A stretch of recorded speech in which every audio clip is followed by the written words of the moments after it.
ప్రతీకారం ఎలా ఉంటుందో ఆల్రెడీ అర్థమైపోయింది. అందుకే తట్టబుట్ట సర్దుకొని సిద్ధమైంది. రక్షించాల్సిన సైన్యమే పలాయనంలో ఉందన్న వార్తల నేపథ్యంలో పాక్ కంటి మీద కునుకు లేకుండా పోతోంది. మరోవైపు భారత్ యుద్ధ సన్నాహాలకు పాక్ బెదిరిపోతోంది. ముఖ్యంగా అరేబియా సముద్రంలో భారత్ మోహరింపులు శత్రుదేశం గుండెల్లో దడ పుట్టిస్తున్నాయి. పాక్ రాడార్ వ్యవస్థను సమర్థవంతంగా ఎదుర్కొనే టెక్నాలజీతో వార్ సైరన్ మోగించబోతోంది భారత్. ఇంతకీ అరేబియా సముద్రం వెంబడి ఇండియా ఎలాంటి వార్ హెడ్లతో సిద్ధమైంది?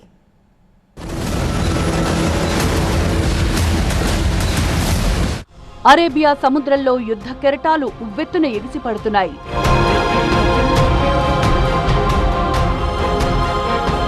ఓవైపు బోర్డర్లో సైనికుల వేట, ఇంకోవైపు వాయు మార్గంలో యుద్ధ విమానాల విన్యాసాలు, మరోవైపు సముద్రంలో నావికాదళ మోహరింపులు.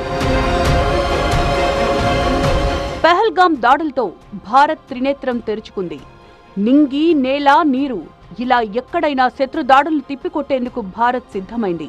ప్రస్తుతం సముద్ర మార్గంలో నావికా దళాలు యుద్ధ నౌకలను మోహరించడంతో యుద్ధ వాతావరణం కనిపిస్తోంది.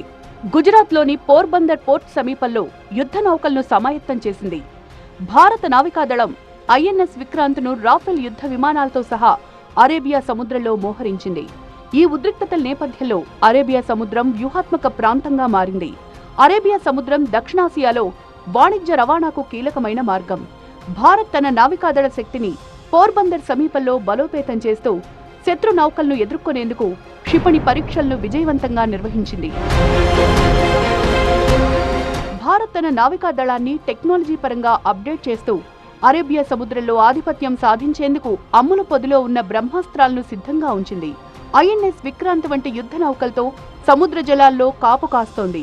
ఇటు పాకిస్తాన్ కూడా సముద్ర సరిహద్దు కరాచీ సమీపంలో నావికా కార్యకలాపాలను తీవ్రతరం చేసినట్లు వార్తలొస్తున్నాయి. అరేబియా సముద్రం వాణిజ్య రవాణాకు కీలకమైన ప్రాంతం కావడంతో ఈ ఉద్రిక్తతలు అంతర్జాతీయ వాణిజ్యంపై ప్రతికూల ప్రభావం చూపే అవకాశముంది.